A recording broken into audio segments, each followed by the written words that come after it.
Bismillahirrahmanirrahim. Assalamualaikum warahmatullahi wabarakatuh. Selamat malam Bapak dan Ibu. Kita berjumpa kembali.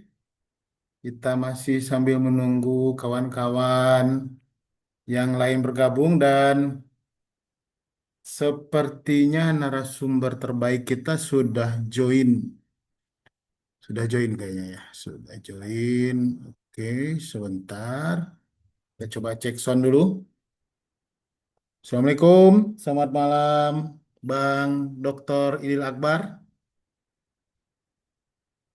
Oke, kebetulan narasumber kita ini dapat info tadi dari Pak Dr. Irwandi baru sampai di rumahnya ya, sampai di rumahnya dari Subang.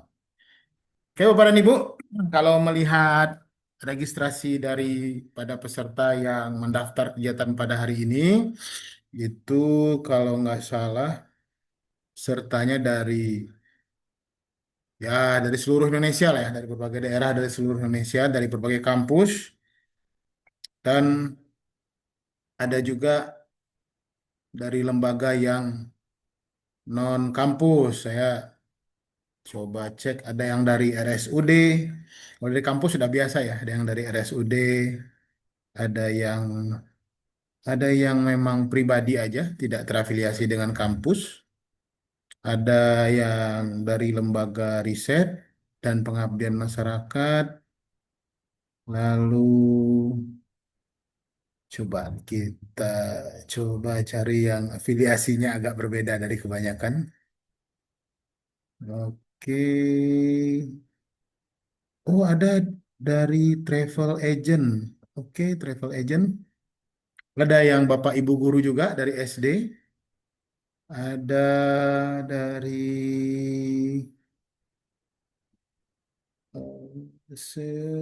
coba. Oh, ada dari Bapak guru SMA di Bengkulu Utara. SMP, SMP, SMA, SD.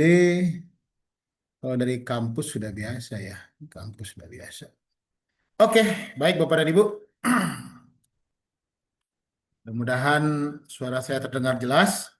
Tentu kami berbangga dan berbahagia bagi Bapak dan Ibu sudah join lebih awal.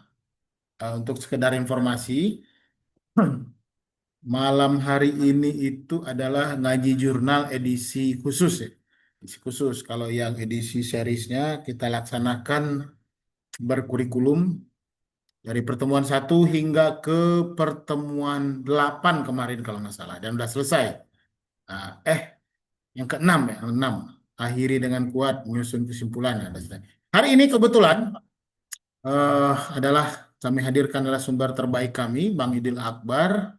Bang Dr. Idil ini sehari-hari beraktivitasnya di Universitas Pajajaran. Oh, mahasiswa semester 6 hadir. Oh, alhamdulillah. Bang Idil dengan background ikoniknya ya.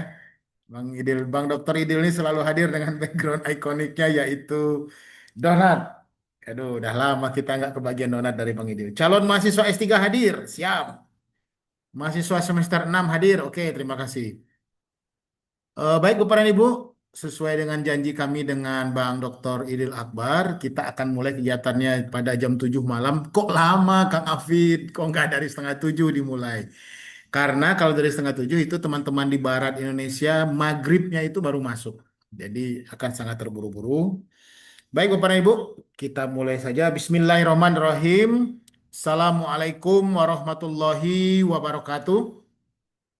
Alhamdulillahirrabbilalamin. Puji syukur pada Allah. Salawat dan salam buat junjungan kita Nabi Muhammad Sallallahu Alaihi Wasallam. Bapak dan Ibu yang baru kali ini bertemu dengan kami, baik secara tatap maya atau kopi darat, kami tentu perkenalkan diri terlebih dahulu.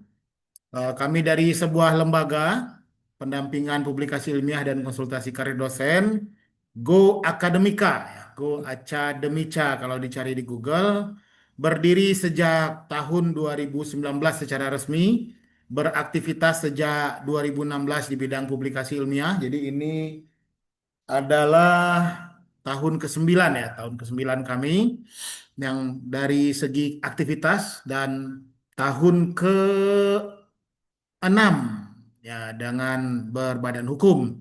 Kami berkantor di Bandung di Perumahan Manglayang Regensi Blok C9 nomor 9. Kalau Bapak dan Ibu tinggal di area Bandung Raya atau memang terpaksa memenuhi niat, memenuhi hajat untuk bertemu langsung, di Google Maps tuh ketik aja konsultan Go Aca Demica.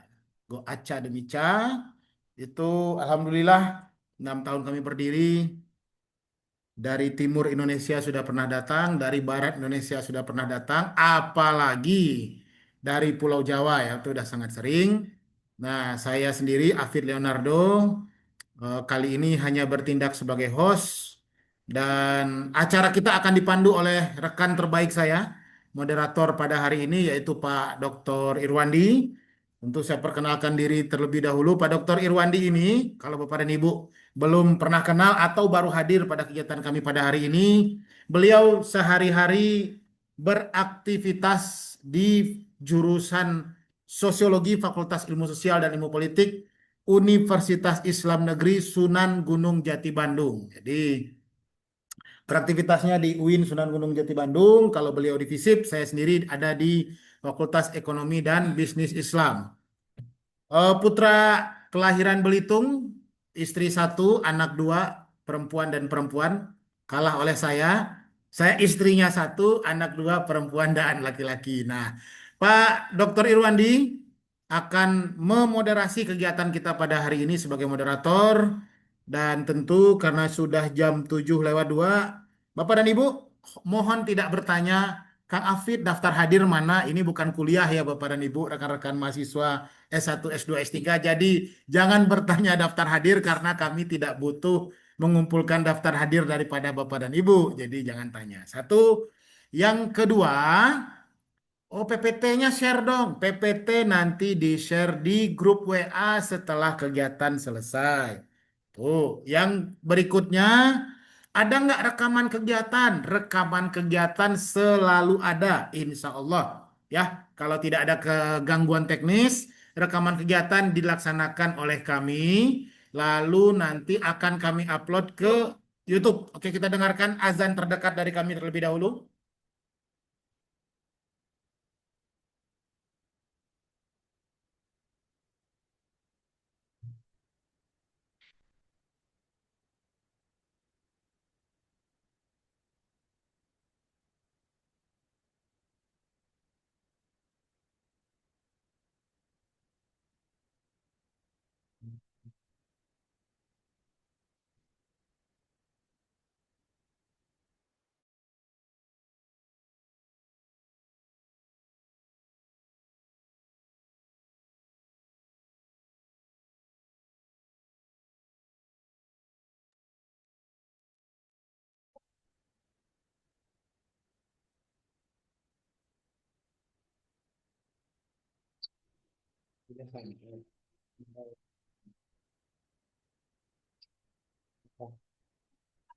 Oke.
Oke, Bapak dan Ibu, azan sudah selesai berkumandang.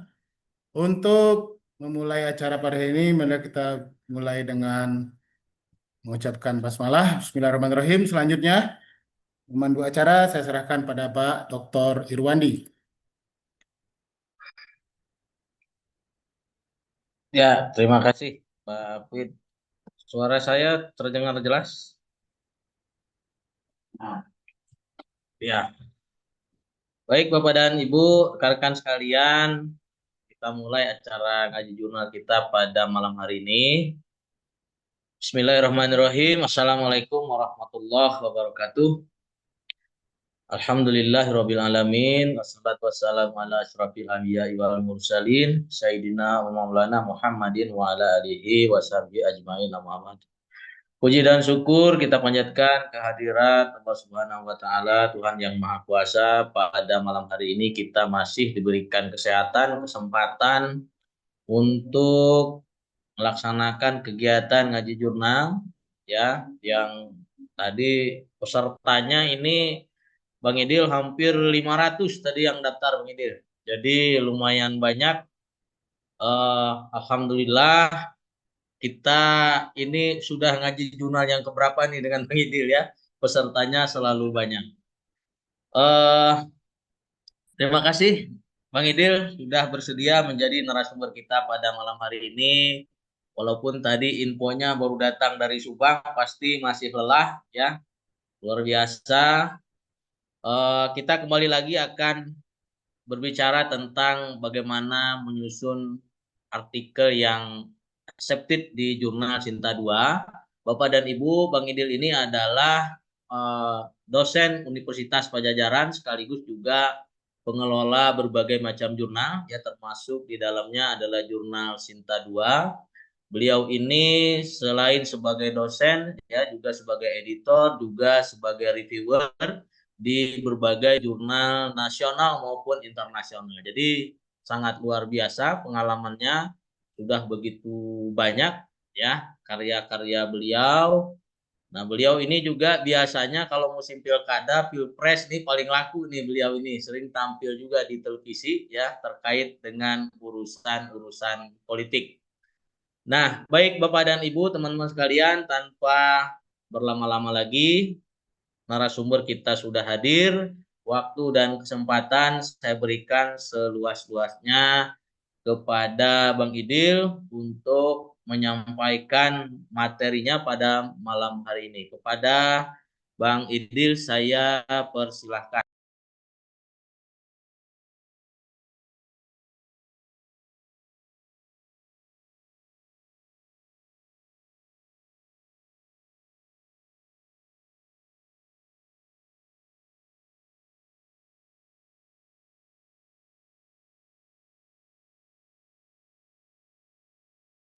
Oh iya,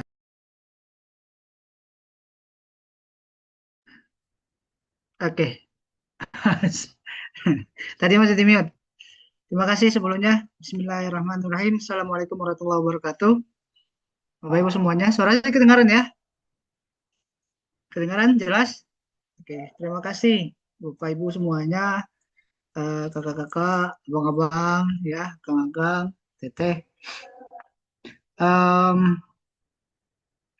jadi seperti biasa saya memang em, sama Pak Hafid sama Pak Irwandi ini selalu ditembak dan juga tidak bisa menolak. Itu masalah juga sebetulnya bagi saya. Tapi memang yang sudah diperintah mereka berdua ini agaknya seperti susah untuk ditolak ya.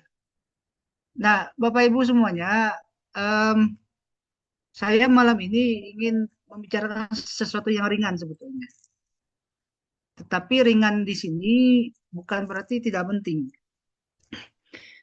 Ini terkait juga dengan soal strategi lolos lolos ini ya, lolos ke jurnal akreditasi, terutama Sinta 2 dan juga Sinta 1. Nah, ringan di sini itu saya pastikan penting kenapa dari beberapa pengalaman saya di pengolahan jurnal ya, Bapak Ibu semuanya, termasuk juga salah satunya di Kosmogov Jurnal Pemerintahan Universitas Pajajaran, itu hal semacam itu yang paling banyak membuat penulis itu ditolak.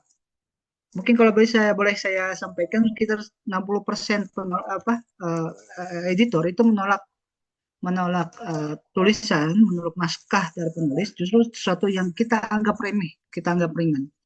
Tapi justru di situ yang justru banyak ditolak. Iya. Nah, kenapa saya tidak mengulas soal pendahuluan apa aja dan segala macam? Tentu Bapak Ibu semua sudah paham ya. Kita bisa juga bertanya pada orang-orang yang katakanlah lebih ahli dalam hal penulisan jurnal atau penulisan artikel naskah. Nah, hari ini saya ingin bahas tentang sesuatu yang penting, tidak kalah penting maksud saya, yang mampu untuk melancarkan naskah kita itu masuk bahkan hingga publikasi atau justru ditolak sejak awal. Begitu. Mudah-mudahan kita sharing ini bisa memberikan manfaat ya untuk kita. Nah, sebentar saya anu dulu. Mana ini? Oh iya. Oke. Saya screen screen ya ke Pak Irwandi, Pak Hafid.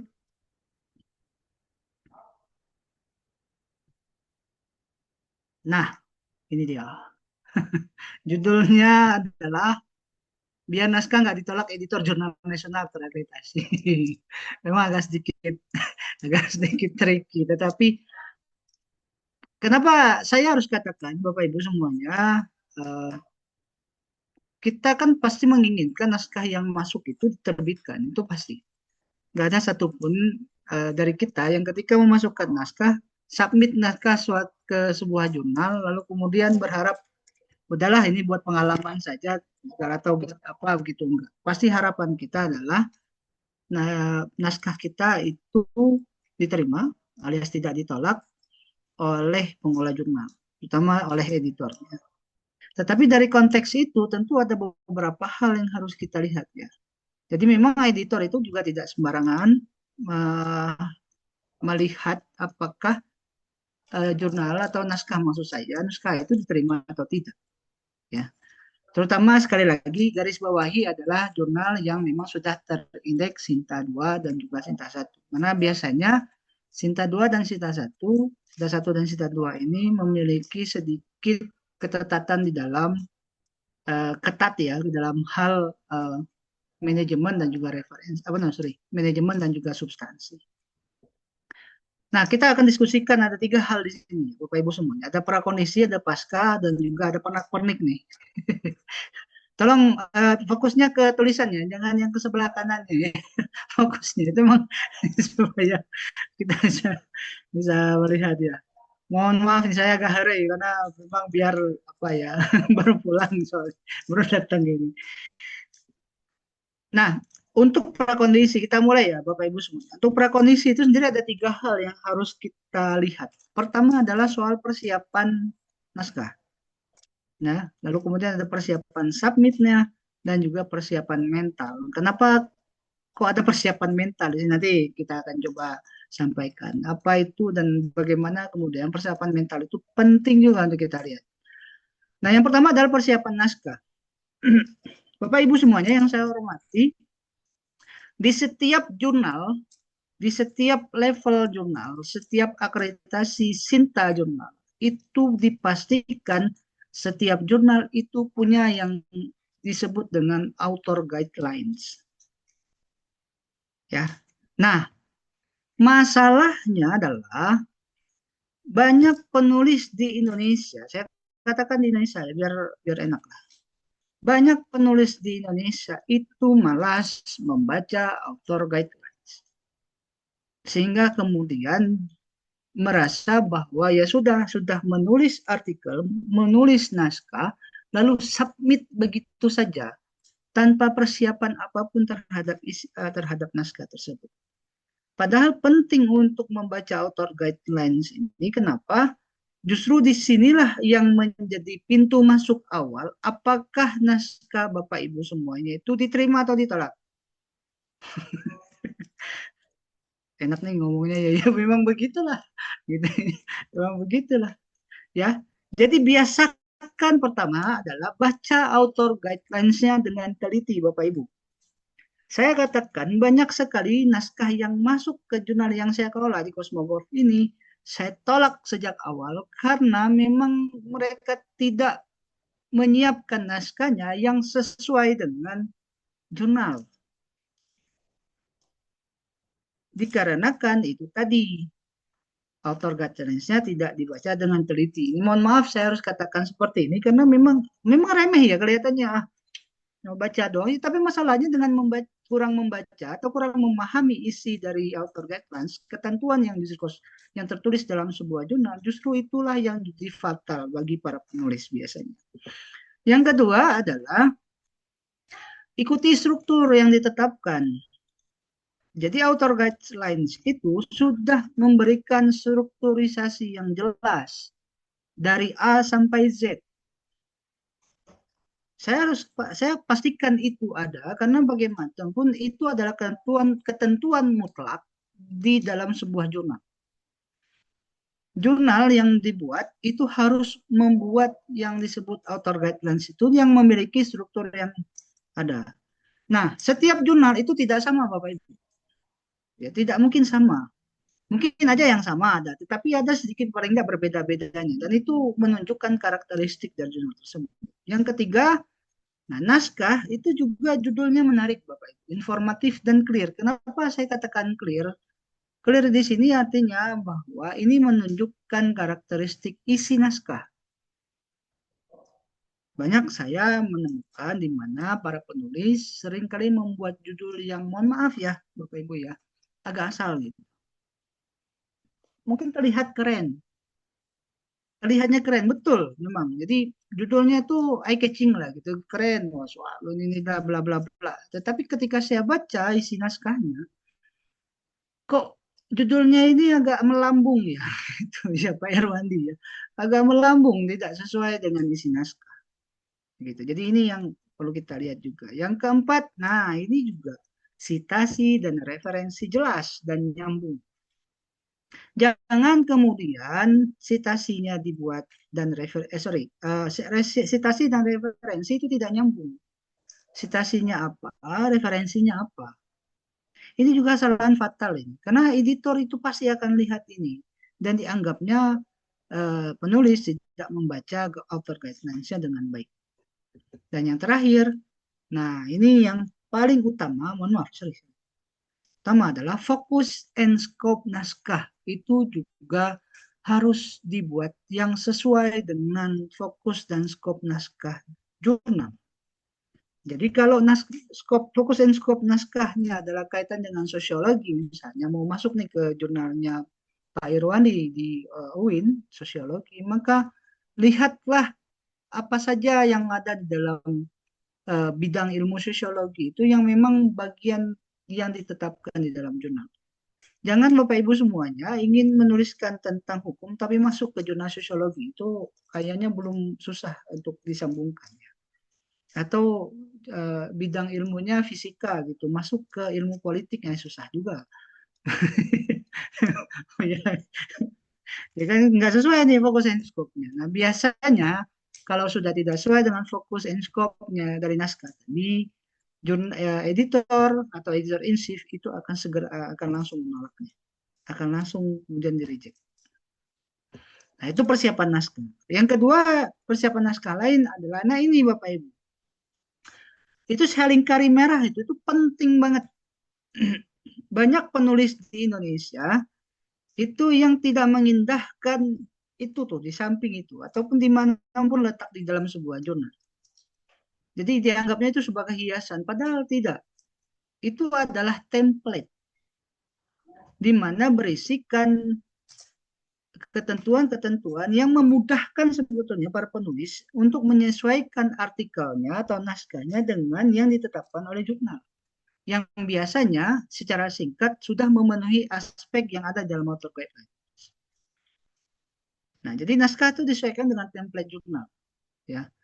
Jangan diabaikan ya Bapak Ibu semuanya ya. Banyak juga yang mengabaikan masalah naskah ini. Ini mohon maaf nih. Karena yang masuk ke naskah yang masuk ke Sinta 2 ataupun bahkan Sinta 1 lebih-lebih Sinta 1 maksud saya, itu bukan sedikit Bapak Ibu. Ya. Bukan cuma 2, 3, tidak. Satu terbitan itu bahkan bisa menerima puluhan artikel. Bahkan dalam 1 tahun mereka bisa menerima ratusan artikel. Nah, bayangkan ratusan artikel ini kan harus dibuka, harus dibaca satu persatu. Mungkin kita menganggap bahwa artikel kita secara substantif bagus, menarik lah, dan segala macam. Tetapi kalau editornya sudah melihat, ini tidak sesuai dengan author guidelines, template-nya itu diabaikan dan segala macam, mohon maaf, bisa langsung ditolak. Ya, bisa langsung ditolak. Bahasa dalam naskah juga disesuaikan. Jadi kalau jurnal itu mensyaratkan naskah itu dalam bahasa Inggris, maka kirimlah dalam bahasa Inggris. Jangan kirim dalam bahasa Thailand, Bapak Ibu. Ya. Jangan kirim dalam bahasa Sanskerta, susah, ya.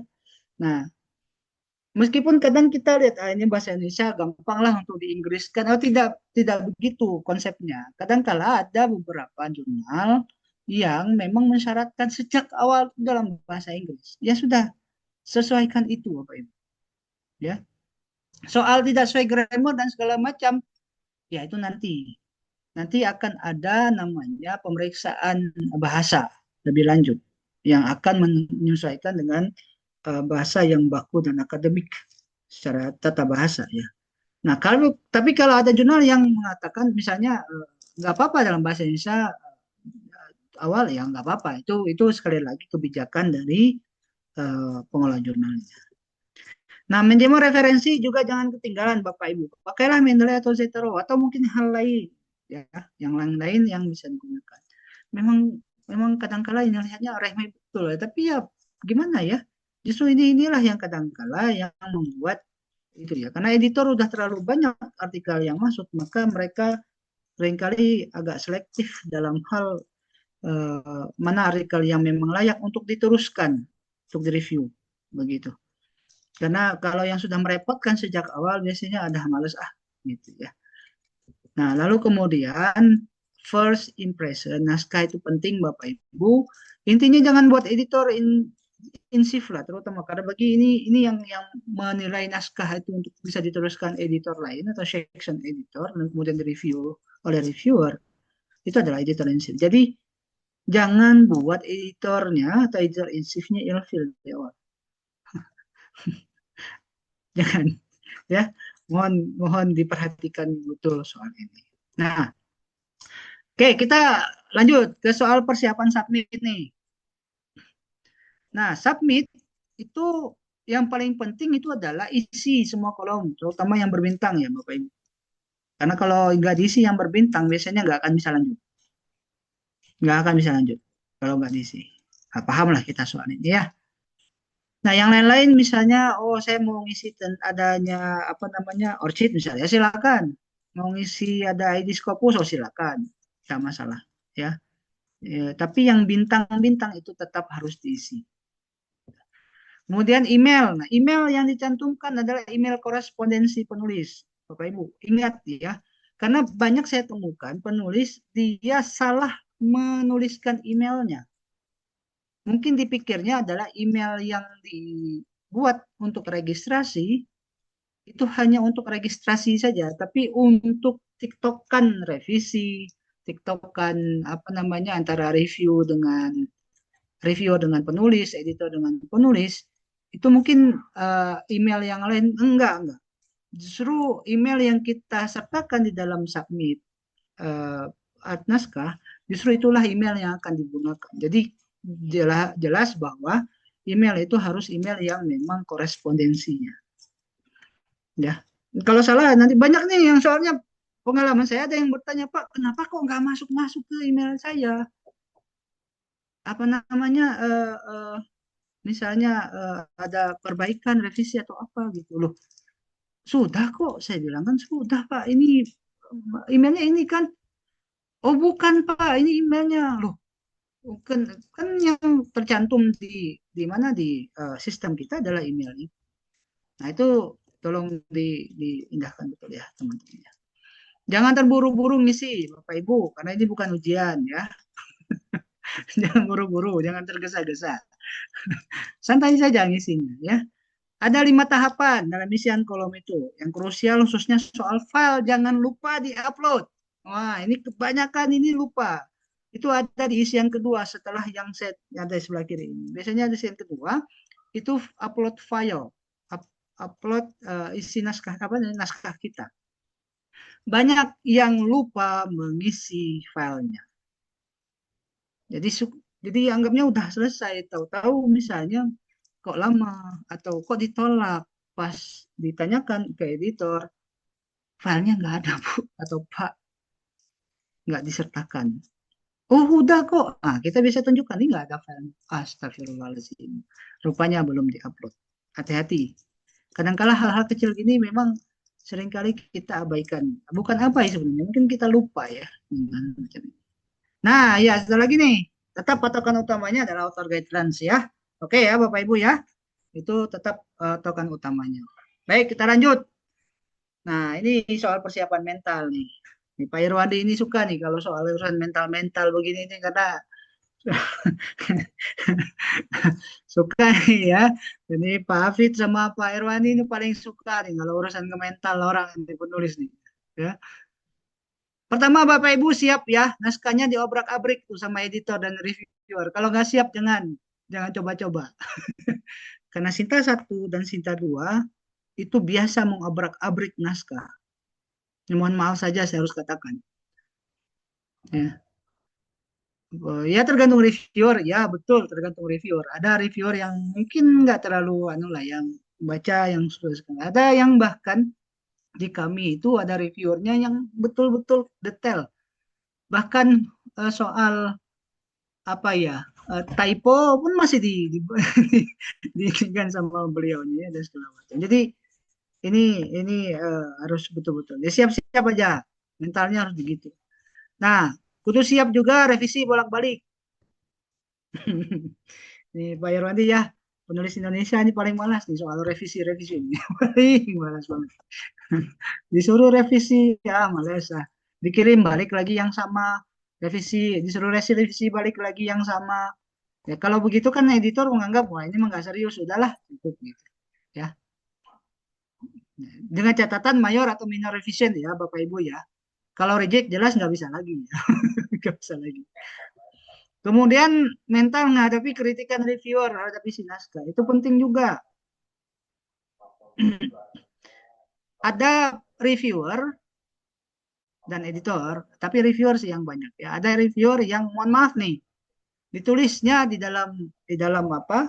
Di dalam lembar isian review ataupun ditulis dia di lembar komentar itu agak mungkin kalau kita bacanya agak sakit hati ya. Kalau saya sih udah biasa lah ya. Ada beberapa tulisan saya yang memang juga kadang-kala begitu. Jadi bukan berarti saya tuh udah bagus tulisan enggak ya Bapak Ibu ya, enggak ya. Eh, saya pernah nulis gitu, kemudian kirim. Saya nggak tahu nih reviewernya siapa, karena apa namanya double blind. Tetapi isinya memang luar biasa. Isinya saya masih ingat betul. Misalnya kayak gini kritikannya itu adalah penulisnya ini eh, menjelaskan sesuatu yang sangat tidak relevan sama sekali dan ini apa ini begini bla bla bla bla yang pokoknya yang membuat saya waduh ini kok begini ya. Nah, itu mental juga ya Bapak Ibu. Ah, kadangkala adalah penulis Indonesia ketika sudah mendapatkan kritikan gitu menjadi malas. Padahal tidak boleh. Nah, mental sabar itu harus penting dan juga pantang menyerah. Biar itu menjadi salah satu hal yang harus kita hadapi. Karena ini adalah sekali lagi memang bagian dari pembelajaran kita untuk menjadi penulis yang handal. Nah, setelah prakondisi ada pasca kondisi nih Bapak Ibu. Apa yang dilihat editor, apa yang dilihat reviewer, dan keputusan akhirnya. Maaf nih Pak Irwandi, Pak Afid ya. Saya butuh waktu sedikit lagi lah. Nggak apa-apa ya.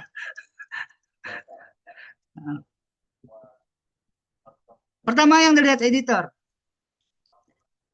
Screening awal dulu pasti akan dilakukan editor, terutama editor insih. Melihat kesesuaian fokus in scope naskah dan jurnal. Kepatuhan terhadap struktur tulisan dengan template dan bahasa. Ini hal yang paling utama biasanya dilihat. Kalau fokus and scope-nya sudah tidak sesuai, mohon maaf, bisa langsung di-reject pada saat itu juga. Ataupun ditunggulah. Kemudian patuhan struktur tulisan dengan template juga kalau tidak sesuai, tidak patuh, reject. Ya. Kalau bahasa mungkin masih inilah ya, kalau masih menggunakan bahasa Inggris. Tapi kalau bahasanya yang syaratkan bahasa yang berbeda dengan yang dikirim, reject. Bisa juga.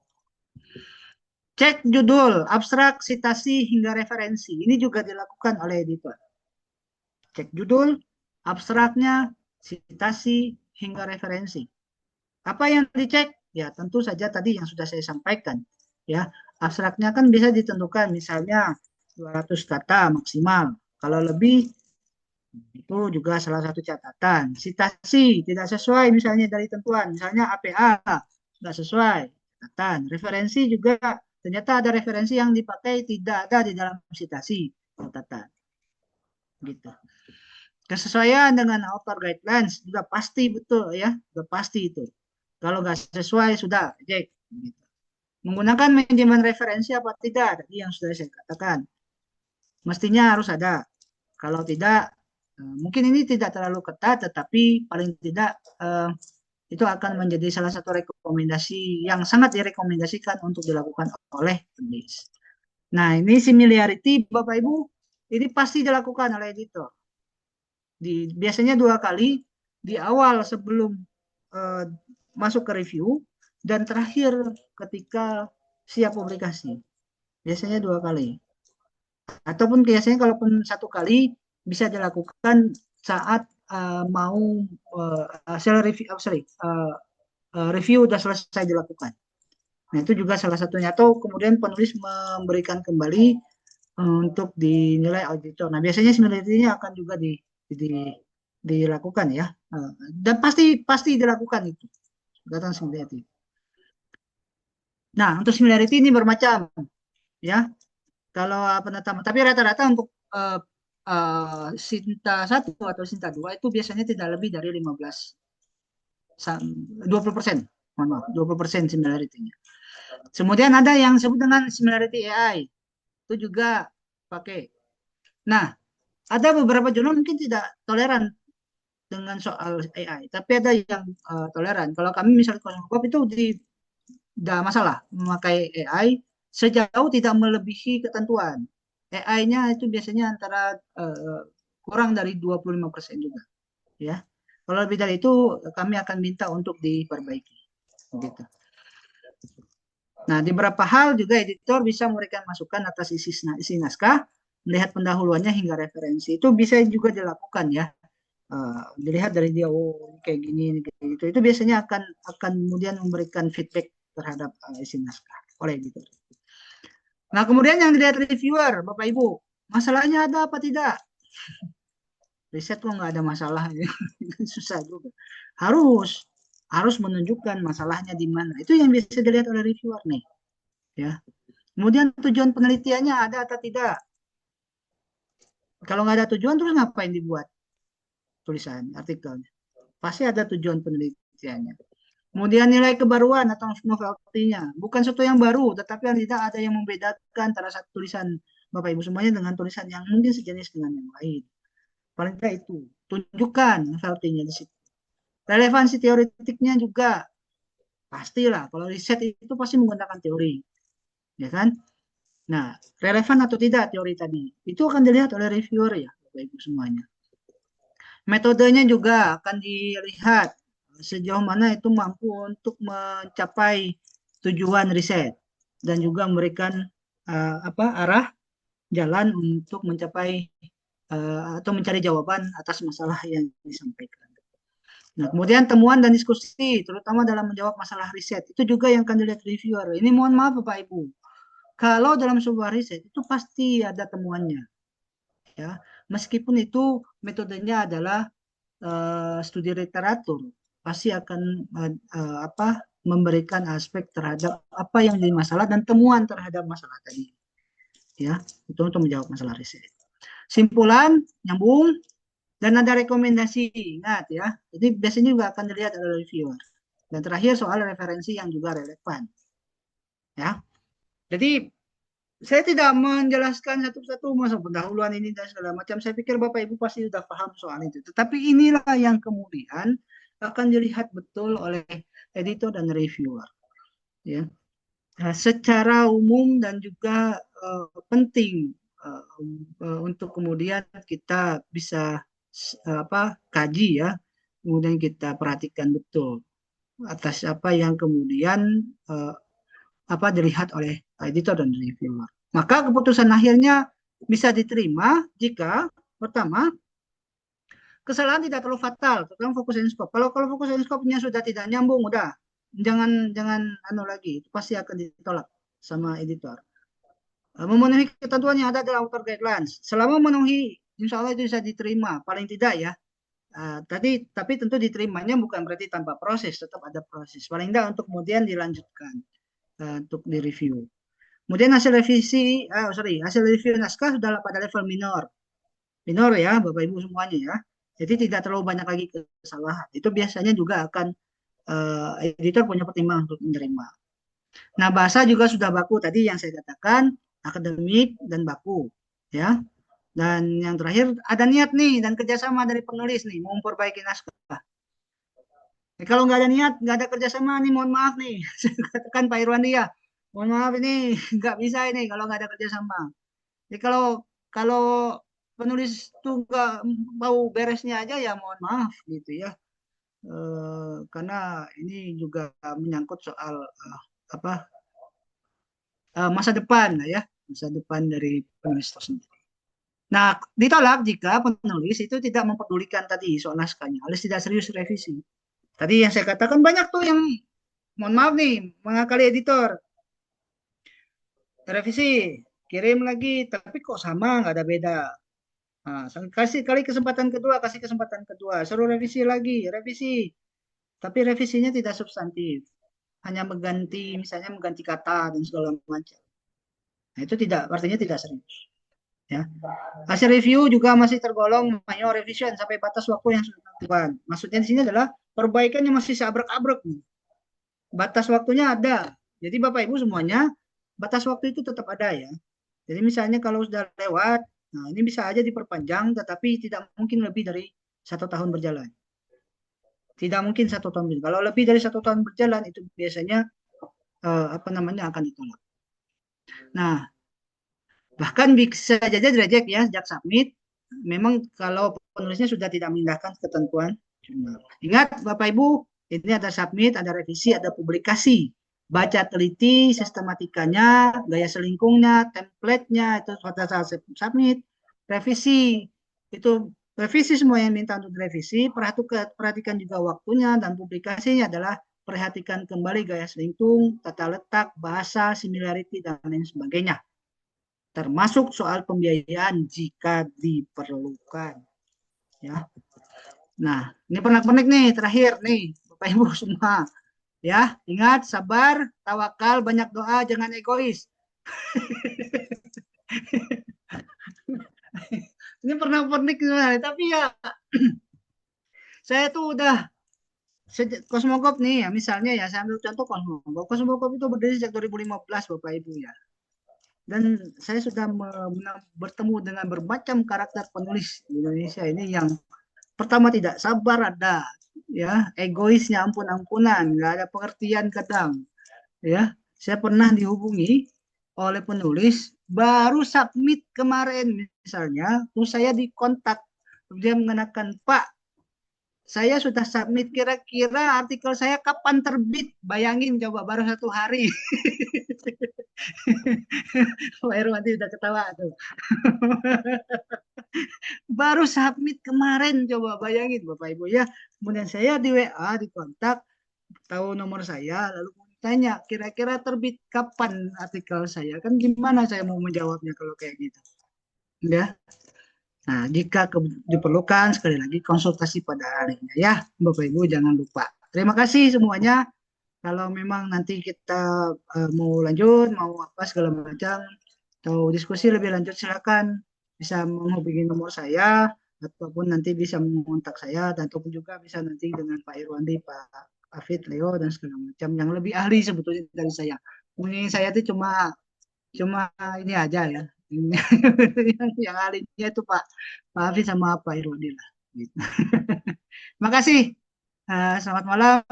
Saya Iri, billahi taufiq wal hidayah. Assalamualaikum warahmatullahi wabarakatuh.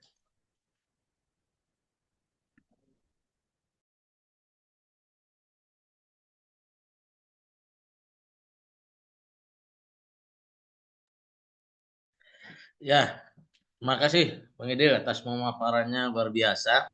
Jadi Bapak dan Ibu, teman-teman sekalian, rekan mahasiswa juga. Jadi sebetulnya ya, apa yang menyebabkan artikel kita itu sering di-reject oleh jurnal sebetulnya tidak melulu soal bagaimana kualitas artikel tersebut gitu ya. Itu hanya salah satu saja, tapi bisa jadi artikelnya itu sebetulnya bagus ya. Cuman kesan pertama editor ketika melihat artikel itu udah ilfil. Misalnya ya, dia submit ke jurnalnya Bang Edil di jurnal Cosmogop, tapi pakai template jurnal lain misalnya. Itu udah bikin ilfil tuh, udah nggak mau baca lagi Bang Edil, judulnya apa, abstraknya gimana, isinya gimana, itu udah pasti reject. Nah, kemudian yang kedua, biasanya orang yang baru pertama kali ya mengenal jurnal lalu pengen publish gitu, submit itu tidak tidak melihat fokus and scope jurnal gitu. Misalnya tadi jurnalnya jurnal Bang ini jurnal ilmu pemerintahan. Kalau administrasi publik masih nyambung-nyambung lah ke situ. Tapi misalnya submit jurnal fisika ke situ misalnya. Nah, itu nggak ada urusan, langsung ditolak aja sejak awal, di reject, gitu kan? Nah, kemudian juga strukturnya sudah mengikuti aturan jurnal yang dituju belum? Itu penting, ya. Nah, barulah kemudian editor itu akan memeriksa komponen yang lainnya, ya, struktur-struktur yang lain. Nah, hal ini sebetulnya perlu menjadi bahan pertimbangan. Memang remeh-temeh, tidak substansial, tapi itu bisa menjadi kesan yang buruk, kesan awal yang buruk ketika editor membuka artikel kita. Kenapa? Karena apa yang disampaikan oleh Bang Idil tadi, yang submit itu bukan cuma satu dua. Untuk satu nomor saja misalnya terbitnya cuma berapa Bang? 8, ada yang 12 gitu ya. Yang submit sampai 100 itu kan nggak oke kalau kita ditolak misalnya gara-gara template gitu ya. Gara-gara tidak sesuai struktur gitu. Nah, kalau misalnya komentar Bang Idil, misalnya oke, artikel Anda tidak punya novelty, tidak punya kebaruan misalnya. Itu lebih oke ditolak begitu tuh gitu. Tapi misalnya ditolak cuman gara-gara template misalnya. Nah, itu. Jadi, nah, saya masih ingat selalu kalau Bang Idil menyampaikan materi itu. Satu, dalam perspektif editor, jangan bikin ribet editor. Itu aja intinya. Ya kan? Buat kesan yang baik ketika editor itu lihat artikel kita, ya, wah ini sudah punya kesan awal yang baik, maka eh, bisa dilanjutkan ke tahap berikutnya, kira-kira begitu. Tapi kalau kesan awalnya sudah jelek, ya bisa jadi editornya udah nggak mau lagi baca lebih lanjut, di reject aja langsung. Ya, jadi selain substansi artikelnya memang harus bagus, ya, paling tidak ada riset gapnya lah, walaupun nggak betul-betul novelty kan kalau dalam ilmu sosial tuh agak sulit lah. Nah, tetapi hal-hal yang remeh-temeh tapi juga itu sebetulnya perlu diperhatikan oleh autor atau penulis ketika memang ingin submit di suatu jurnal. Pahami aturan-aturan yang ditetapkan oleh jurnal, Bapak dan Ibu, rekan-rekan sekalian, karena jurnal itu punya ciri khasnya sendiri. Tidak bisa kita terapkan aturan di jurnal lain untuk submit di jurnal Bang Idil misalnya. Begitu juga aturan di Cosmogop, kita bikin aturan artikel sesuai maunya Cosmogop, lalu kita submit ke jurnal selain Cosmogop. Itu juga nggak bisa. Karena aturan itu sifatnya lokal di jurnal itu, pengelola jurnal itu. Kecuali misalnya kalau kayak jurnal di Go Akademika itu rata-rata sama lah aturannya begitu. Kalau masih dalam lingkup jurnalnya Go Akademika ya kira-kira template-nya kayak gitu, gaya penulisannya kayak gitu. Tapi misalnya submit aturan Go Akademika diterapkan di jurnalnya Bang Idil misalnya, ya pasti ditolak sama Bang Idil karena berbeda, ya. Nah, jadi itu yang perlu diperhatikan. Baik, Bang Idil, kita buka sesi tanya jawab. Ini di room chat sudah banyak nih yang bertanya. Pertama ini dari Sahal Maskan. Nah, ini pertanyaannya untuk naskah dalam bahasa Indonesia. Cosmogo kan bahasa Inggris ya, Bang Idil ya. Nah, diubah menjadi bahasa Inggris gimana katanya caranya? Boleh nggak nih? Ya, pakai Google Translate misalnya bagus nggak hasilnya? Nah, gitu ya. Silakan Bang Idil. Gimana baiknya untuk bahasa Inggris?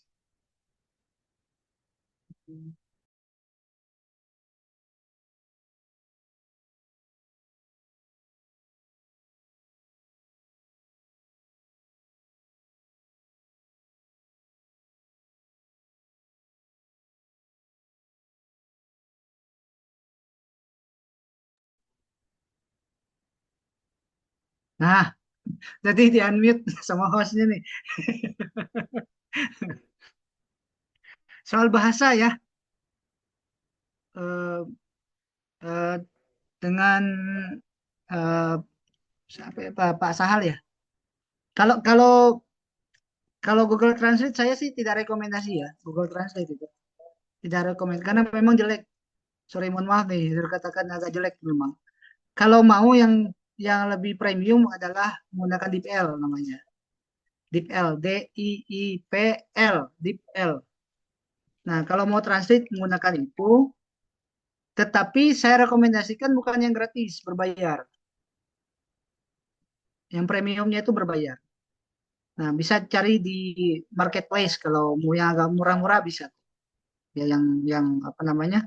Yang berbayar itu. Tetapi bukan berarti itu juga tidak tidak apa ya, tidak perlu apa tidak dirubah atau segala macam, bisa dirubah apa secara akademik. Nanti dari pembahasan tadi Bapak Ibu bisa kemudian mengkoreksinya melalui Grammarly namanya. itu bisa. Nah, kalau memang yang ada duit nih, agak punya duit nih ya, mohon maaf nih, agak punya duit, bisa menggunakan jasa translator profesional yang tersertifikat. Itu akan jauh lebih baik lagi. Gitu orang lebih. Bang Ir.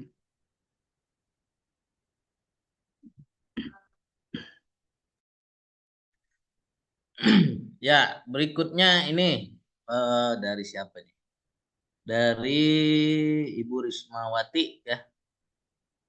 Selamat malam Pak Idil, saya mahasiswa S2 nih, mahasiswa S2 nih Bang Idil dari Universitas Surabaya. Saya ingin bertanya, ada beberapa template jurnal yang mewajibkan menggunakan Mendeley. Tapi template yang disediakan justru tidak support untuk menggunakan Mendeley.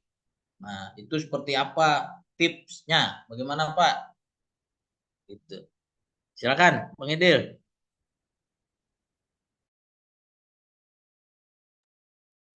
Mendeley itu kan aplikasi ya, Bu Risma ya. Tinggal download aja aplikasi Mendeley-nya itu. Biasanya nanti akan tersinkronisasi dengan Word. Itu memang ada prosesnya itu untuk melakukan sinkronisasi. Jadi ketika kita buka template jurnal, kalau kita sudah apa namanya sinkronisasi Mendeley dengan Word-nya, insya Allah sebetulnya nggak ada masalah, nggak ada masalah. Ya, kecuali memang misalnya aplikasinya itu belum tersinkronisasi dengan Word. Kalau belum tersinkronisasi, memang itu agak susah. Nah, kita harus sinkronisasi dulu Mendeley-nya. Jadi Mendeley itu dengan Word, bukan dengan template, ya, Bu Risma ya. Jadi bukan dengan Word dengan template-nya, tapi dengan Word-nya, MS Word-nya. Jadi MS Word-nya kalau sudah tersinkronisasi, saya ulas lagi, mau template apapun tetap akan bisa nyambung dengan apa namanya dengan Mendeley. Gitu. Oke, jadi pengetahuan saya sih juga begitu ya Bang ya. Jadi Iya. sebetulnya kalau memang tidak ada hubungannya sebetulnya antara Mendeley itu dengan template, tapi dia dengan Word. Apakah sudah Iya, terinstall atau belum gitu ya. Nah, nanti betul. setiap kita ngaji jurnal nih Bang, selalu banyak yang Mendeley, Mendeley, Mendeley gitu. Nanti kita adain lagi lah pelatihan Mendeley gitu ya. Ya, supaya apa namanya? Supaya clear lah. Oke, berikutnya ini dari Bagus Nugroho. Izin bertanya Pak, apakah boleh menuliskan sub metodologi secara lengkap, misal dengan desain fenomenologi deskriptif pada bagian desain kita menggunakan bracketing dan teknik pengumpulan data menggunakan kata probing, maksudnya kata yang mungkin jarang dicantumkan oleh penulis pada umumnya. Nah, ini gimana nih Bang?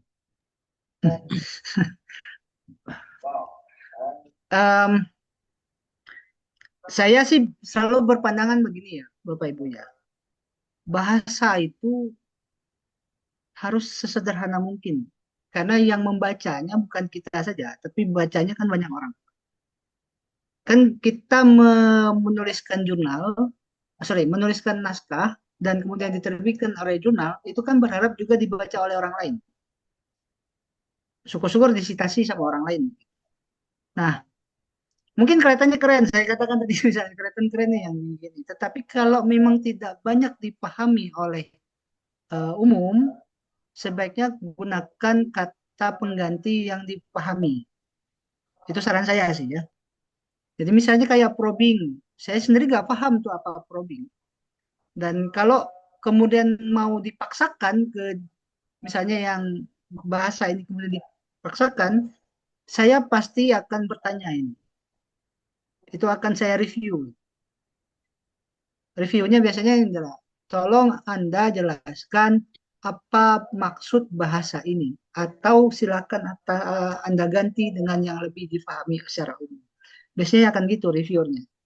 Begitu. Nah, daripada kita paksakan, mending dari awal kita ganti saja. Itu sih saran saya ya. Tapi kalau mau lebih terlihat keren ya mangga.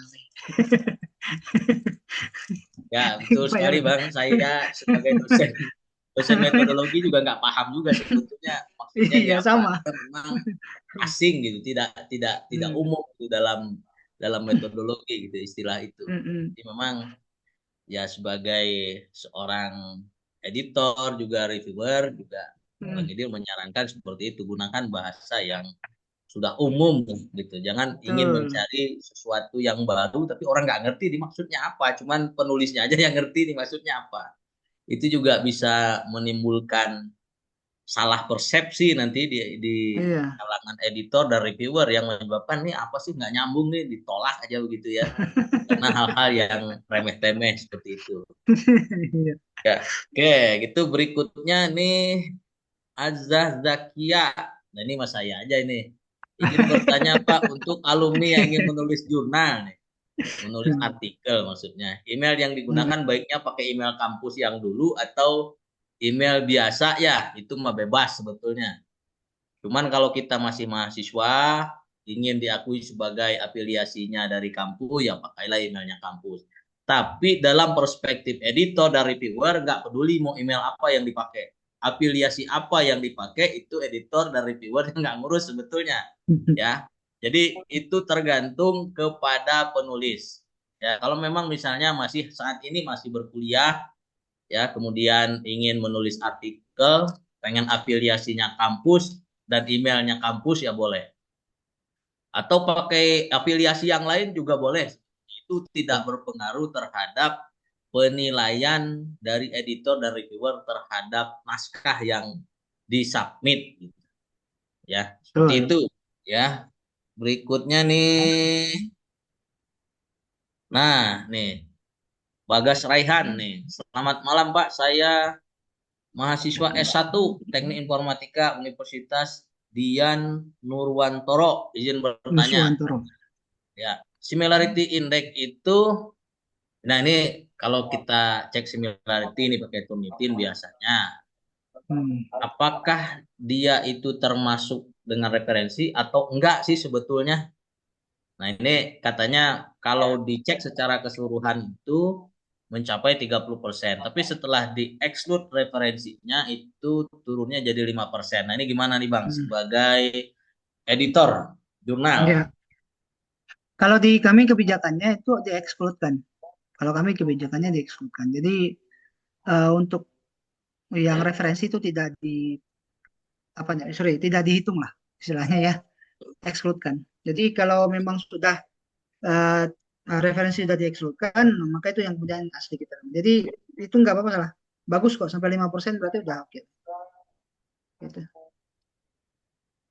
Gitu, Oke, Bang Ir. jadi di-exclude ya referensi tidak masuk dalam Mm-mm. perhitungan similarity-nya ya. Ya. Itu dari pengelola jurnal. Jadi kalau misalnya di atas 30% atau 30% setelah di-exclude masih tinggi 20 sekian, nah itu balik lagi ke Nah, aturan jurnalnya. Apakah biasanya sih di bawah 20% ya Bang ya? Jurnal iya itu betul. menentukan similarity-nya itu di bawah 20%. 20. Kalau 5% itu udah rendah banget lah. Bagus Ya. gitu ya. Secara similarity, tapi belum tentu kontennya itu beda lagi urusannya.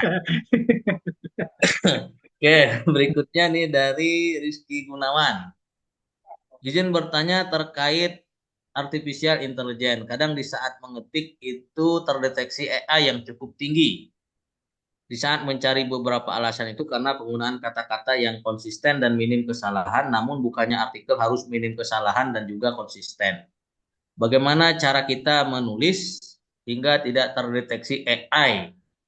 Cara memasukkan emosi yang juga masih cocok dalam penulisan artikel akademik. Kira-kira seperti apa? Ini kaitan dengan AI ini gimana Bang? Supaya nulisnya katanya sih nggak pakai AI, nulisnya nulis sendiri. Tapi ketika Hmm. dicek similarity gitu, terdeteksi AI. Ini gimana nih? Tapi saya belum pernah Ya. menemukan seperti itu. Enggak, saya juga belum pernah menemukan ya Pak Rizky Yunawan ya. Kalau ditulis sendiri itu biasanya nggak mungkin terdeteksi sama AI, nggak mungkin. Kecuali yang memang ngambil dari AI dan kemudian ditulis ulang, itu pasti akan masih terdeteksi gitu. Nah kalau tulis sendiri sejauh ini sih saya menulis sendiri nih misalnya beberapa artikel itu tanpa bantuan AI yang memang murni ya, memang murni misalnya saya kumpulkan semua referensi, kemudian saya tuliskan segala macam, itu eh, ketika saya cek Turnitin-nya, yang AI-nya justru 0%, yang mungkin similarity-nya justru adalah yang isi naskahnya. Itu yang kemungkinan. Nah, jadi AI itu bisa membaca sebetulnya apakah ini memang dari AI atau memang human gitu. Nah, kalau memang menemukan kasus seperti ini, saya sih sarankan ya parafrase aja gitu. Mudah-mudahan AI-nya nggak juga mendeteksi lagi nanti. Nggak ada cara lain sih selain parafrase aja saya tahu sih. Ya, gitu Bang Ir.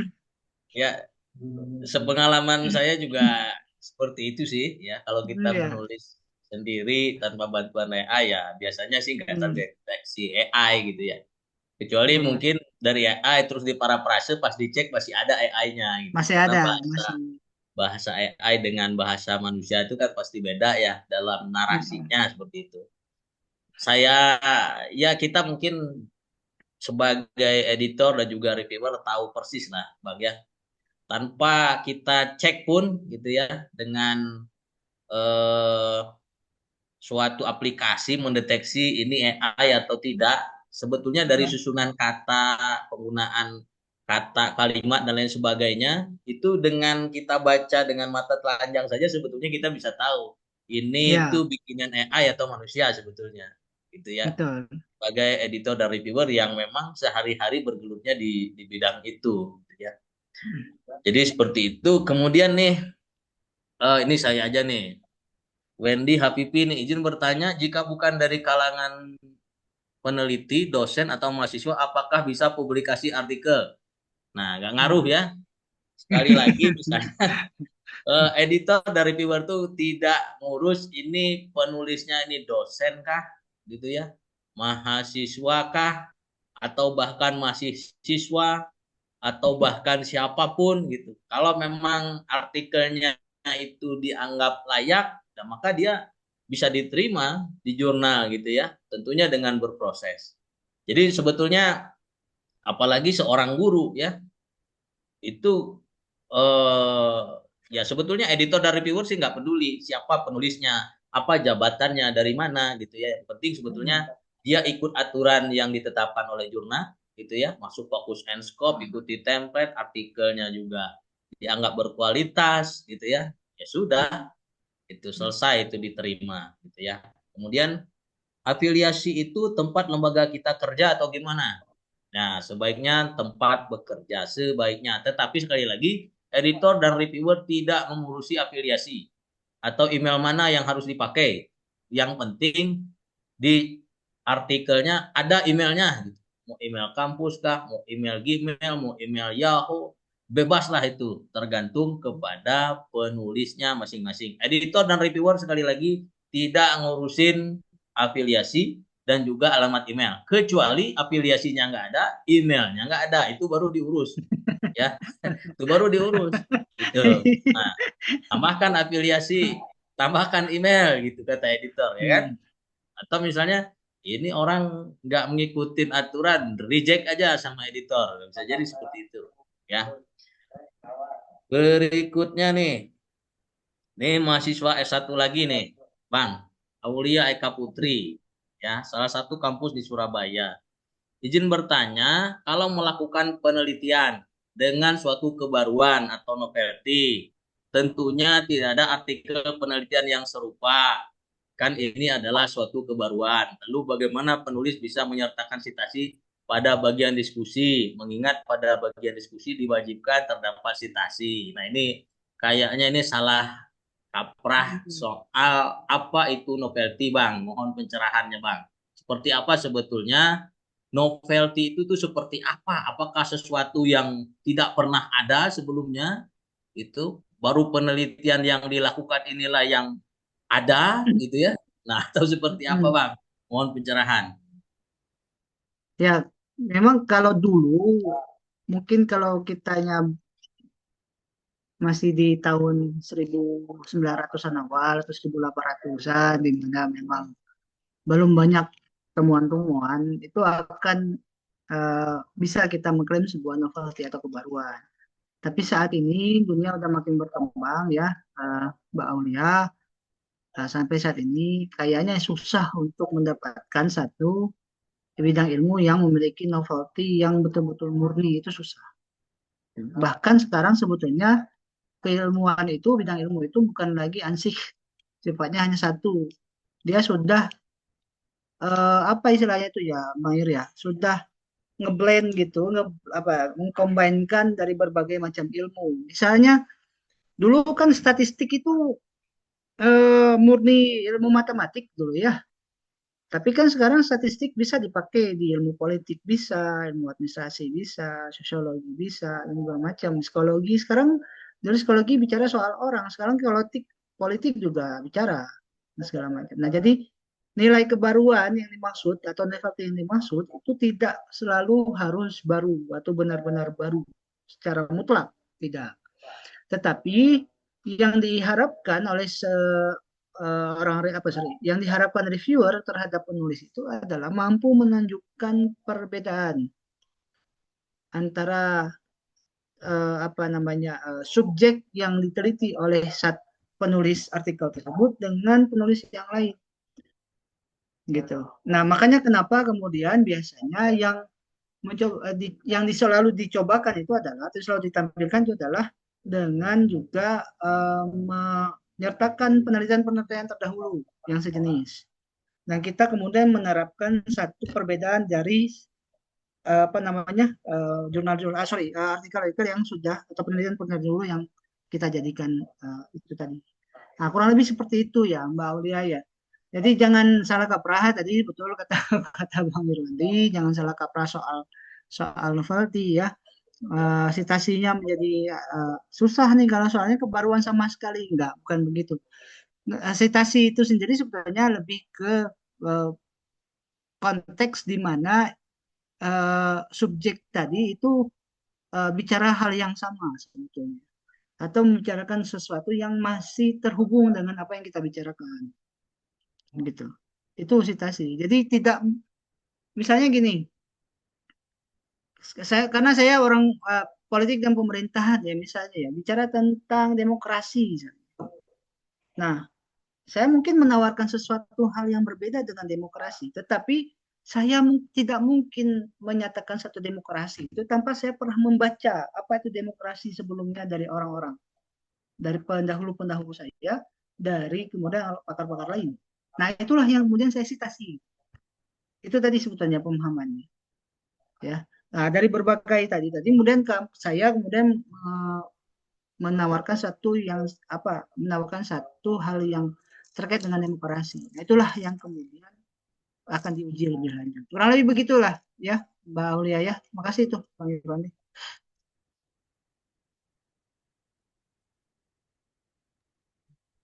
Iya, terima kasih Bang. Saya mencoba menambahkan.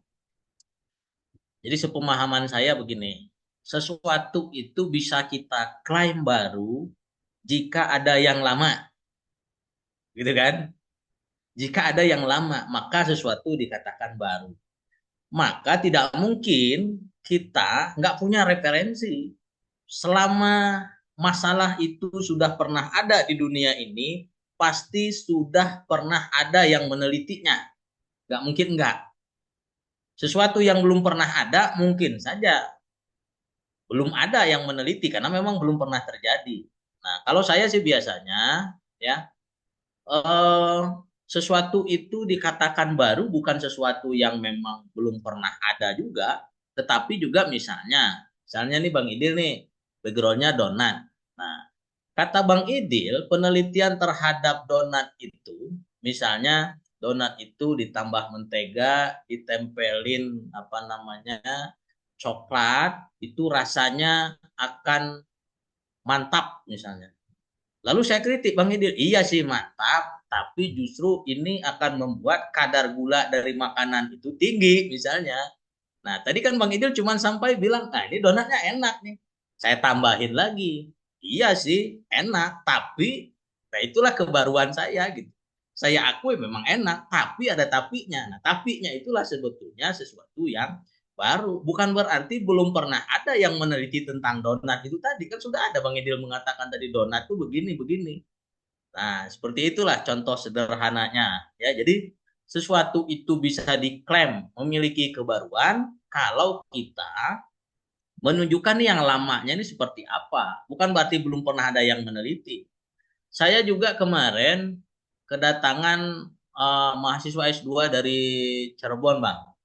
Dari Cirebon, nemuin saya di hotel waktu kegiatan MTQ, lalu ngobrol.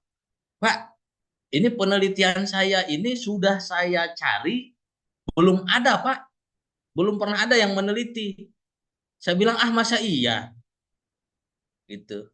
Kalau mungkin di lokasi itu belum ada yang meneliti tentang itu, mungkin aja. Tapi tema tentang itu, coba Bapak cari di Google Scholar, pasti sudah banyak. Coba buka Google Scholar sekarang. Masukkan apa yang diteliti. Wah iya ya Pak, udah banyak. Nah, berarti Bapak itu klaimnya terlalu prematur. Gitu. Lalu mengklaim baru, belum pernah ada yang meneliti dan lain sebagainya. Saya bilang, kebaruan itu nggak begitu juga. Gitu. Ya, menambah sesuatu yang dari yang sudah ada sebelumnya juga itu sesuatu yang baru. Jadi bukan berarti betul-betul sesuatu yang baru ya. Menambah dari yang lama itu juga dikatakan sesuatu yang baru. Ya, jadi seperti itu. Terus nah ini Bang ini teknik penulisan sih ya. Dari tri P ini P aja saya nggak tahu apa nih Bang. Kalau bikin abstrak nih Bang katanya dimulai dari latar belakang masalah atau langsung ke tujuan penelitian nih Bang. Kalau di Cosmogop gimana Bang? Silakan Bang.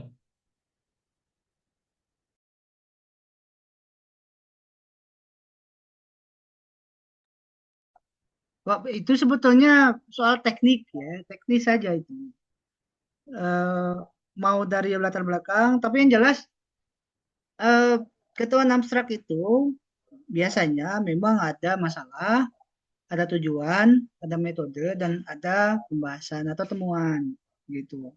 Itu patennya kurang lebih gitu ya.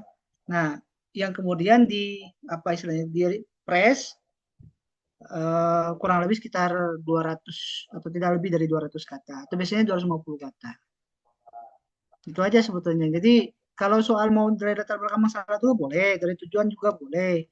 Gitu. Itu mah bebas lah Pak Bang Yoro ya. Nggak ada ketentuan baku soal itu soalnya ya. Nggak ada. Gitu. Itu Bang Yoro. Siap. Ya, jadi sebetulnya yang ada itu aturannya misalnya tidak abstrak itu tidak boleh lebih dari 200 kata itu ada. Tapi nggak ada aturan abstrak itu harus dimulai dari tujuan penelitian atau dari latar belakang masalah gitu ya. Ya itu sesuai kebutuhan saja Betul. sebetulnya. Ini dari Viana, nih saya aja nih Bang. Pak, izin tanya, publish Sinta satu atau dua itu biasanya membutuhkan berapa lama untuk submit? Submit mah 5 menit juga cukup Emang sebetulnya. sampai Ya, sampai cepat, kalau sampai cuman cepat. submit mah nggak nyampe 5 menit ya kan? Bikin akun Heeh. gitu kan. Lalu kemudian Ya. isi metadatanya, upload filenya, ikuti langkahnya sampai finish selesai. Itu kalau pertanyaannya hanya submit. Nah, kalau sampai Iya. publish, itu tergantung apakah misalnya jurnalnya itu terbitnya 6 bulan sekali, 4 bulan sekali, 3 bulan sekali, itu tergantung lamanya. Itu satu. Ya. Yang kedua, antriannya banyak nggak nih?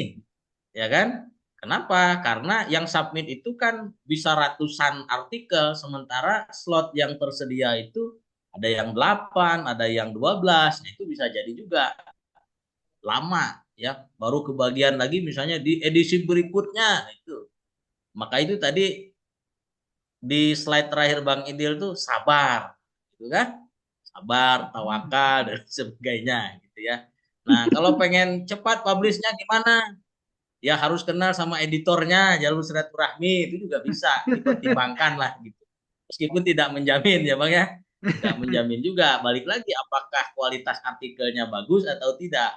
Karena tidak bisa juga mengabaikan kualitas. Nah, itu hanya salah satu faktor saja sebetulnya. Ya. Kemudian nih Bang, nih ada dua nih. Boleh nggak satu Pak Nendi nih, boleh nggak ngirim dua naskah artikel yang beda di satu jurnal katanya Bang.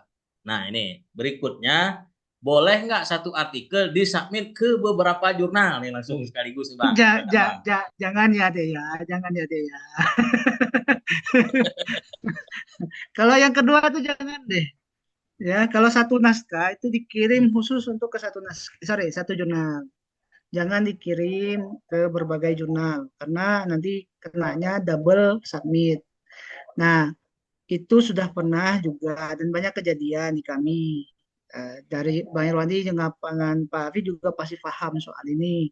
Ya, jangan sampai. Karena kalau seandainya itu dilakukan, nanti penulisnya itu bisa di blacklist. Saya sudah memblacklist ada sekitar belasan orang gara-gara double submit. Jadi eh, dia submit ke Cosmogov, dia juga submit ke jurnal lain. Untung ketahuan. Ada bahkan yang mau hampir publis baru ketahuan. Dan biasanya kita kena kasih penalti itu kurang lebih sekitar 2 sampai 3 tahun. Jadi tidak boleh eh, me, apa, me, apa istilahnya itu ya, mensubmit ke jurnal kami dulu begitu selama 2 sampai 3 tahun. Gitu Pak Herwanti. Nah, kalau satu orang mensubmit dua naskah yang berbeda boleh. Kalau itu boleh. Ya, tapi ya sampai boleh saja. Tapi soal bisa diteruskan atau tidak, nah itu hal yang lain gitu. Itu hal yang lain. Naskah asal naskahnya beda ya. Beda naskah. Kalau penulisnya sama ya boleh. Nggak masalah. Gitu Bang Ir. Ya. Nah, ini Aulia Eka lagi ini saya jawab aja ya. Kalau misalkan pindah publisher atau pindah jurnal lah setelah ditolak, misalnya submit ke Cosmogov, lalu ditolak, bisa nggak disubmit ke jurnal yang lain, misalnya Sinta 3 setelah disesuaikan template-nya? Bisa. Ya, jawabannya bisa. Yang tidak boleh itu double publish. Artikel yang sudah terbit diterbitkan lagi di jurnal yang berbeda. Itu yang tidak boleh. Berikutnya, Pak, saya izin bertanya untuk maksimal penulis dalam artikel yang disubmit dalam satu jurnal, apakah jumlahnya dibatasi? Nah, di Cosmogov berapa Bang? Maksimal Bang? Sejauh ini sih yang paling banyak itu ada 6 penulis. Sejauh ini ya, ada 6 penulis. Eh, tapi Cosmogov tidak membatasi lah ya. Dan saya pikir banyak jurnal juga sebenarnya tidak membatasi berapa banyak penulis. Bahkan saya pernah menemukan artikel jurnal yang terindeks Scopus bahkan itu penulisnya 150 penulisnya. Itu Bang Hafid udah ketawa tuh. Paham kan?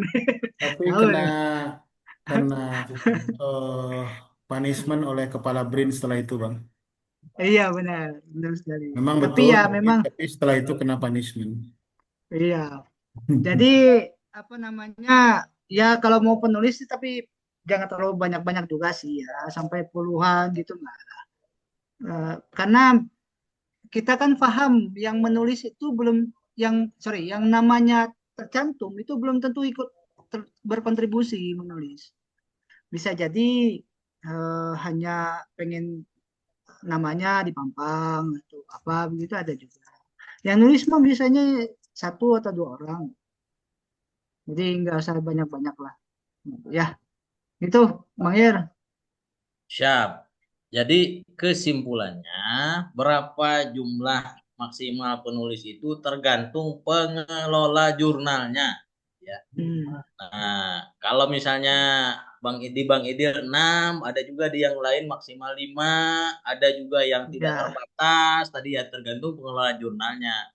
Tapi kalau memang artikel itu digunakan untuk kenaikan pangkat dan lain sebagainya juga harus memperhatikan aspek kewajaran. Itu. Satu Betul. artikel misalnya dikeroyok penulisnya 10 orang misalnya. Banyak-banyak banget 15 halaman misalnya. Oh, dikeroyok 10 orang penulisnya, satu halaman, satu halaman, satu halaman misalnya. Ya, jadi jadi nggak, ya secara kepantasan lah, secara kepantasan Ya, ya, ya itu harus kontribusi sebetulnya. dipertimbangkan ya Bang Ir, kontribusi. kontribusi. Kalau penulisnya berkontribusi ya masukin namanya. Kalau enggak ya ngapain? Ya, Itu itu juga banyak terjadi di kolaborasi buku tuh Bang Dr. Idil. Jadi Ya. Bapak dan Ibu kalau diajak kolaborasi buku penulisnya 12, 15, sebaiknya jangan ya. Sebaiknya ini mah, ini pendapat kami ya. Satu bab satu penulis janganlah. Itu mah di aku hebat nggak hebat, diejek orang nanti, diketawain penilai nanti. Yang ya dua tiga lah kalau buku. Kalau jurnal di kami Go Akademika lima Bang Idil biasanya Bang. Ya, kami pernah ada 6, pernah ada 6. Tapi cuma satu kayaknya. Rata-rata biasanya 4, 3, 5 ada. oke, lanjut. Ini Bu Dina Istiqomah. Mohon maaf Pak, izin bertanya, dari banyaknya rumah jurnal, nah nih, ada yang berbayar, ada yang gratis, bagusnya ambil yang mana? Nah, ini nggak ada Enggak bagusnya. Silakan aja di mana. Sekarang jurnal kampus juga sudah berbayar, Bapak Ibu sekalian, ya, berbayar. dan itu legal, ya, legal Ya, biasanya transfer ke, ada yang ke rekening kampus dan lain sebagainya. Apalagi sekarang itu efisiensi, ya, efisiensi. Sementara DOI bayar, ya. Jadi ada jurnal yang kalau dulu masih gratis, gratis itu karena dibiayai oleh negara, oleh berapa? dana kampus. Makanya penulis gratis. Siapa yang bayar? Ya, yang bayar kampus. 20 juta, 30 juta satu terbitan itu biasanya begitu. Nah, sekarang efisiensi nggak ada lagi itu. Ya, apalagi di kampus-kampus yang sudah BLU misalnya, kayak UIN saja itu memang jadi menjadi salah satu sumber pemasukan kampus. Jadi sebetulnya nggak ngaruh mau berbayar mau enggak, itu tidak berpengaruh terhadap kualitasnya. Gitu ya. Ya. Ini Bang, buat terakhir ini aja Tuh. Bang. Ini dari Pak Oki nih. Kalau misalnya SLR, ya pakai metode SLR nih Bang, Nah, berapa besar ada peluang nggak untuk terbit di jurnal Sinta 2? Apakah harus penelitian lapangan saja atau bisa juga SLR nih Bang? Silakan Bang. oh, enggak, semua tetap memiliki peluang ya, Pak Oki ya. Tetap memiliki peluang. Mau menggunakan data review, kita terima. Ada riset langsung juga tidak masalah. Jadi semuanya tetap berpeluang. Sejauh memang dalam penilaian kita editor dan juga reviewer itu memiliki apa keluasan pemahaman dan keluasan tulisan substansi tulisannya. Jadi mau kayak SLR pun kan ada beberapa metode ya, misalnya menggunakan aplikasi NVivo misalnya atau menggunakan yang sekarang itu Space itu ya, sorry saya lupa namanya itu dan segala macam. Ya itu bisa dilakukan. Di kami di Cosmogov itu ada beberapa kok yang menggunakan hasil literatur review dan karena bagus, menarik ya kami terbitkan gitu. Jadi tidak tidak menutup kemungkinan untuk tetap punya peluang ya untuk di Sinta 2. Itu Bang Ironi. Oke, jadi ini sekaligus juga menjawab pertanyaan Yuni Dwi Astuti ya. Jadi di Sinta 2 itu ya tidak hanya menerima penelitian lapangan saja, tapi studi Mm-mm. literatur juga seperti SLR juga kalau memang artikelnya layak gitu ya menurut editor Ya, dan reviewer itu bisa punya peluang untuk diproses lebih lanjut dan kemudian diterbitkan. Berikutnya ini, nah nih Bang nih, dari Bu Mega nih, Mega Amelia. Izin bertanya Pak, bagaimana jurnal Sinta 2 menentukan kelayakan penerbitan artikel, mengingat faktor-faktor kompleks seperti kualitas artikel, relevansi, kontribusi, dan perbedaan perspektif antara editor dan reviewer. Nah, siapa sih sebetulnya yang menentukan, punya kuasa menentukan artikel ini bisa dimuat atau enggak? Editor apa reviewer nih? Gimana kalau editornya menolak, editornya ngotot misalnya? Atau eh, sebaliknya seperti apa, Bang? Hmm. Jadi reviewer itu kerjanya adalah membantu editor, untuk em, apa ya istilahnya itu memberikan keputusan yang objektif terhadap kelayakan sebuah artikel. Nah, tetapi yang memutuskan ini pemahaman saya ya, yang memutuskan itu layak atau tidak biasanya memang editor. Ada forum editor di sana, ada dewan editor yang memutuskan ini layak atau tidak. Tetapi kelayakan itu kan harus punya alasan. Layak tidaknya itu kan harus punya alasan. Nah, alasan itu kemudian dia dapatkan dari bantuan reviewer di sana. Sejauh mana tulisan itu memang betul-betul layak untuk dimuat di jurnal. Yang kedua juga melihat sejauh mana artikel tadi itu memberikan manfaat yang luas terhadap ilmu pengetahuan misalnya dan seterusnya. Jadi begitu reviewer itu ketika misalnya katakanlah dia di situ disebutkan menerima misalnya. Nah, itu menjadi pertimbangan bagi editor untuk menentukan betul nggak ini memang untuk bisa diterima. Dilihat sama dia gitu, dibaca lagi. Jadi peran editor itu justru lebih krusial ya Bapak Ibu ya, lebih apa ya, eh, lebih ketat justru, lebih sibuk justru. Makanya kenapa kalau di PAK editor itu justru lebih tinggi nilainya daripada reviewer karena memang situasi yang dihadapi kurang lebih seperti itu gitu. Ya begitu kurang lebih Bu Mega ya. Nah Mega, jadi eh, reviewer itu membantu. Tapi bukan berarti perannya tidak signifikan, tetap signifikan. Objektivitas itu penting dilakukan atau diputuskan oleh editor dengan bantuan reviewer. Begitu kurang lebih, Bang Ir. Siap. Oh, ini ada satu yang saya anggap penting nih, Bu Endang atau Pak Endang, saya kurang kurang tahu juga. Email infonya harus yang bisa nyambung dengan sister. Apakah harus dengan email kampus agar terdeteksi korespondensinya? Beliau dosen baru. Nah, tidak ya. Jadi Nah, betul. ya tidak. Jadi gini, Bu Bu Endang ya. Jadi pertama kan autor itu harus punya, apalagi kita dosen ya, harus punya yang namanya Google Scholar.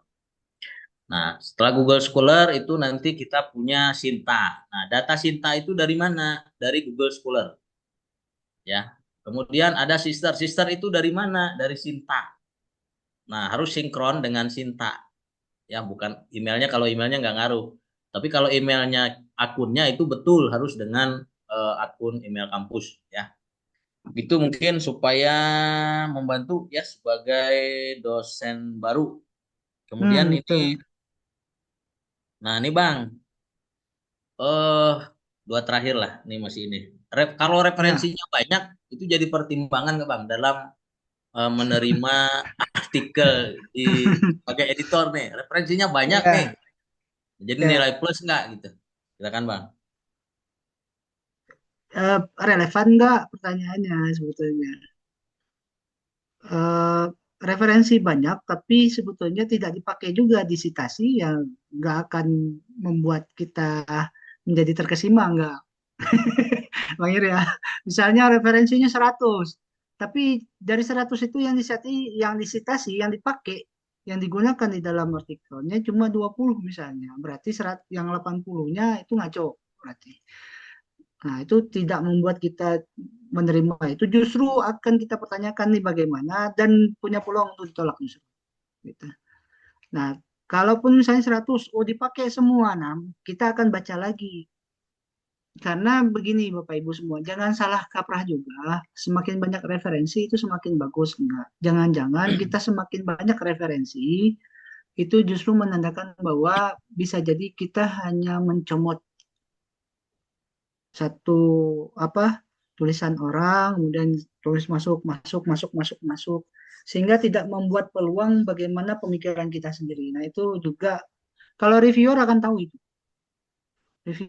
itu editor yang biasanya pengalaman juga paham itu. Nah, jadi harus disesuaikan dengan relevansinya dan keluasan objek objek di dalam riset kita. Gitu kurang lebih. Mahir. Siap. Ini saya aja yang jawab. Ini Pak Saiful. Karena ciri-cirinya artikel yang udah terpublish, ya udah ada di webnya gitu ya. Udah ada linknya ciri-ciri artikel yang sudah terpublish ya. Eh, terus minimal jumlah referensi untuk jurnal Sinta 2 berapa? Nah, berapa Bang di Cosmogold berapa Bang minimal Bang? Apa itu? Jumlah referensinya minimal berapa Bang? Em, kita sih mematok eh, minimal sih sebenarnya 30. Nah, tetapi ada juga kok yang referensinya kurang dari 30 kita masih terbitkan. Itu karena kita menilai eh, relevansinya eh, cukup untuk apa namanya? Se apa namanya referensinya juga segitu. Ada kok. Tapi kita biasanya patok 30 minimal jauh ini. Apakah lebih banyak lebih bagus? Ya kita lihat lagi yang tadi itu. Ya Bang Ira, kita lihat lagi nanti. Di guideline-nya tertulis nggak Bang? Minimal 30 Ada, gitu kalau ad- ada. ada biasanya 30 terus minimal 80%-nya adalah jurnal terkini. Sorry, dari referensi terkini dari jurnal. Itu 10 tahun terakhir. Oke, jelas. Nah, ini saya jangan jawab. Nanti satu pertanyaan terakhir buat Bang Idil. Oh. Mohon izin untuk afiliasi, apakah boleh dua tempat, misalnya tempat kerja dan tempat mahasiswa? Nah, ini saya aja yang jawab, soalnya saya ini banyak dikirimin. Ada orang nulis afiliasinya dua, tiga, empat, itu mau dimasukin semua, gitu ya. Nah, saran saya satu saja, karena di sistem itu nanti editor itu input di metadata itu hanya bisa satu. Ya bisa aja sih dipanjangin gitu. Di satu kolom itu dan, tapi itu jadi bikin repot editor gitu ya. Maka afiliasinya salah satu saja, nggak usah serakah semuanya mau dimasukin gitu ya. Kayak Bang Idil misalnya afiliasi tetapnya di Unpad, lalu misalnya diminta juga di ngajar kampus swasta, misalnya juga narasumber apa namanya dari KPU misalnya dan lain sebagainya mau dimasukin semua, nanti nggak muat nanti ya nggak muat. Jadi sarannya satu aja, karena kenapa saya jawab Bang? Karena ini banyak Bang, banyak Iya biasanya betul betul. penulis Nah, tuh ngotot gitu ya, pengen dimasukin juga gitu ya. Nah, kalau memang masih kuliah, kebutuhannya untuk kuliah, ya pakailah afiliasinya kampus. Kalau memang nanti bekerja misalnya untuk keperluan di tempat kerja, ya pakailah tempat kerja. Nggak usah serakah semuanya mau dimasukin, nanti itu nah, bikin ilfil editor, nanti di reject sama editor, boleh afiliasinya nih serakah banget ditolak. Jadi belum lihat pada kontennya. Nih pertanyaan terakhir untuk Bang Idil. Boleh nggak Bang bikin artikel pakai AI? Katanya gitu Bang. Ini pertanyaan terakhir Bang. gini, gini ya Bapak Ibu semuanya, semua zaman gini saya tidak menafikan kalau zaman sekarang itu AI itu sudah sangat luar biasa. Ya, saya pun eh, apa namanya tentu tidak menolak fakta itu begitu. Nah, menggunakan AI bagi saya itu adalah membutuhkan kebijaksanaan maksud saya. Kalau mau digunakan silakan dan saya pun tidak akan bisa melarang itu. Jadi sejauh ini bahkan di kelas pun kalau mahasiswa menggunakan AI masih saya perbolehkan dengan batas tertentu tentu saja. Tidak 100% menggunakan AI dan seterusnya. Nah, kalaupun dia menggunakan AI, dibiasakan untuk memparafrase itu ataupun juga menulis ulang apa yang disampaikan karena kekhawatiran tentu saja adalah pendeteksian AI ini kan cukup besar, cukup kuat. Nah, oleh karena itu eh, kalaupun mau menuliskan menggunakan AI, ya kalau bagi saya nggak haram, nggak, silakan saja lah, silakan saja, tetapi bijaksanalah maksud saya, jangan 100% semuanya menggunakan AI dan seterusnya. Ya nggak ada yang lain sih, susah juga kalau disebut dilarang, yang gimana juga mau ngelarang ya Bang Eri ya. Hari ini kan AI sudah semakin luas, terus kemudian juga aplikasi yang sifat right humanizar itu kan juga udah ada, terus berkembang dan seterusnya. Chat GPT aja sudah seperti teman sendiri yang bisa kita tanya seolah-olah paham ngerti gitu ya. Diajak ngopi aja ChatGPT sekarang mau, coba bayangin. Saya coba ChatGPT, "Eh, ngopi yuk, yuk," kata dia. Padahal ChatGPT itu. Gitu aja sih Bang Her ya. Jadi boleh, silakan saja, tapi tolong bijaksana lah dalam penggunaannya sehingga tidak merugikan kita. Ya, jadi memang kehadiran teknologi itu membawa perubahan yang nggak bisa kita tolak gitu ya. Ya, Nah, cuman harus kita manfaatkan dengan proporsional. Jangan juga utuh full AI semuanya itu juga nggak boleh. Ya. Nah, jadi tetap aja harus ada apa namanya, ya ide-idenya itu tetap ya dari peneliti. Ya betul. mungkin bisa membantu menarasikan dan lain sebagainya, tapi data-datanya ya tetap dari peneliti. Mungkin bisa digunakan seperti itu, menelusuri referensi supaya jangan sampai ada referensi bodoh misalnya dan sebagainya juga bisa digunakan gitu ya. Nah, dalam batas-batas tertentu lah sih masih ya tidak haram gitu, tapi tidak boleh juga sepenuhnya mengandalkan AI. Terima kasih Bang Idil sharing yang Ya, sangat luar sama-sama. biasa pada malam Ya, hari ini.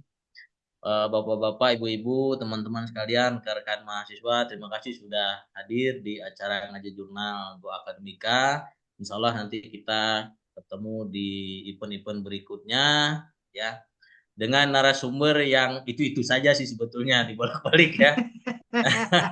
Itu-itu saja sebetulnya. Mudah-mudahan tidak bosan ya Bapak dan Ibu. Itu saja mungkin. Mohon maaf apabila ada kekurangan sesuatu dan lain hal.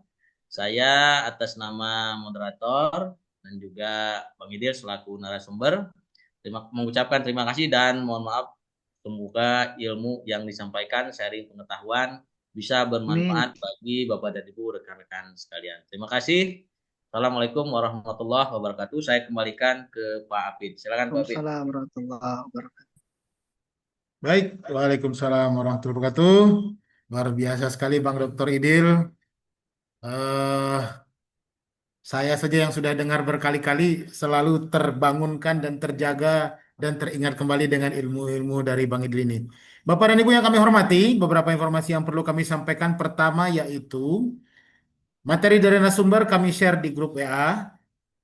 Terkait dengan e-sertifikat silahkan di japri ke admin kami di nomor WA yang kami share di room chat. Rekaman Zoom kegiatan kita pada malam hari ini kami upload ke YouTube dan link YouTube-nya akan kami share di grup WA.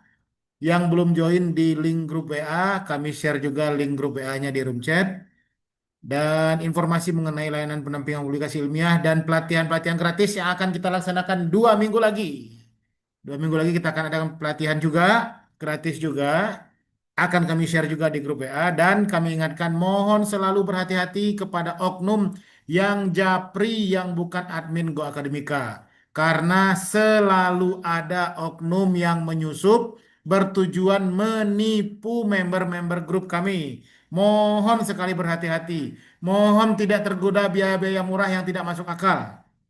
Mohon tidak transfer biaya apapun ke rekening selain dari rekening Go Akademika. Jangan sampai per 2 minggu kami selalu mendapatkan pengaduan, Kang Afid saya ketipu, Kang Afid saya ketipu. Kalau udah diingatkan begini masih ketipu, apa yang dapat kami ucapkan selain dari innalillahi wa inna ilaihi rajiun. Bapak dan Ibu, mohon bantuannya untuk memulihkan rating kami dari kompetitor yang menipu ya. Link Instagramnya saya share juga di room chat. Jangan sampai ada yang ketipu. Walaupun kami per 2 minggu selalu mengingatkan, selalu ada yang ketipu oleh para penipu ini. Karena diaduin nggak bisa diapa-apakan, hanya bisa diingatkan beberapa dan ibu. Bantu kami dengan melindungi klien dari para penipu dengan memberikan bintang 5 dan tinggalkan sedikit ucapan terima kasih. Sekali lagi kami selaku penyelenggara kegiatan mengucapkan terima kasih Pak Dr. Irwandi, Bang Dr. Idil. Semoga apa yang disampaikan oleh Bang Dr. Idil pada malam hari ini menjadi amal jariah bagi beliau dan bermanfaat serta berimpact positif bagi kita yang menyimak dan mendengarkan. Terima kasih Bapak dan Ibu. Kita tutup dengan mengucapkan hamdalah. Alhamdulillahirrahmanirrahim. Sampai berjumpa 2 minggu lagi. Wabillahi taufik wal hidayah. Assalamualaikum warahmatullahi wabarakatuh.